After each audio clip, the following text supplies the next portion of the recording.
நம்ம தனுஷோட D55 இந்த படத்தோட டைட்டில் அண்ட் கிளிம்ஸ் ரிலீஸ் பண்ணியிருக்காங்க. அது எப்படி இருக்குன்றது தான் இந்த ஒரு வீடியோவில் பார்க்க போகிறோம். அதுக்கு முன்னாடி நம்ம சேனலை சப்ஸ்கிரைப் பண்ணி ஃபாலோ பண்ணாமல் இருந்தால் சப்ஸ்கிரைப் பண்ணி ஃபாலோ பண்ணுறாங்க. வாங்க இதை பற்றி டீட்டெயிலாக பார்ப்போம். இப்போ பார்த்தீங்கன்னா நம்ம தனுஷோட படத்தோட டைட்டில் பார்த்தீங்கன்னா ஓம்னு வச்சிருக்காங்க.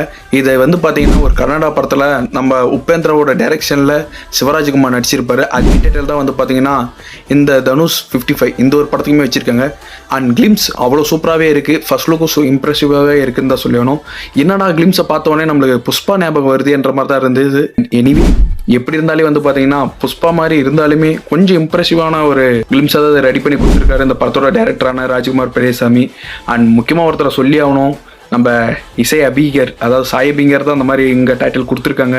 ரொம்ப சூப்பராகவே ஒரு பீஜம் கொடுத்துருக்காரு இந்த ஒரு கிளிம்ஸ்லேயே.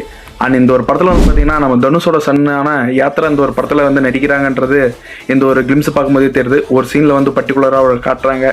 அண்ட் வெயிட் பண்ணி பார்ப்போம். இந்த ஒரு படம் பார்த்தீங்கன்னா October 16 ரிலீஸ் ஆக போகுதுன்றது அஃபிஷியலாக சொல்லியிருக்காங்க. இது கிளிம்ஸ் விடும்போதே பார்ட் 1 உதிரன்ற மாதிரி வச்சுருக்காங்க. பார்ட் 2 வரும் போல் வெயிட் பண்ணி பார்ப்போம். இவங்களும் பார்ட் 1 பார்ட் 2ன்ற ஒரு ட்ரெண்டை பிடிச்சிருக்காங்க. அண்ட் அடுத்து இந்த படத்தோட அப்டேட் என்ன வரப்போகுதுன்றதை வெயிட் பண்ணி பார்ப்போம். இது ஃபுல்லாகவே பார்த்தீங்கன்னா தனுஷை மயம்படுத்தியே வச்சிருக்காங்க இந்த ஒரு கிளிம்ஸை. அண்ட் இந்த ஒரு கிளிம்ஸ் உங்களுக்கு எப்படி இருந்துச்சு இந்த கமிஷன்லாம் பண்ணுவாங்க. அண்ட் இந்த ஒரு படத்துக்கு யாரையும் வெயிட் பண்ணுறீங்களா கமிஷன்லாம் பண்ணிட்டு போங்க ஃப்ரெண்ட்ஸ்.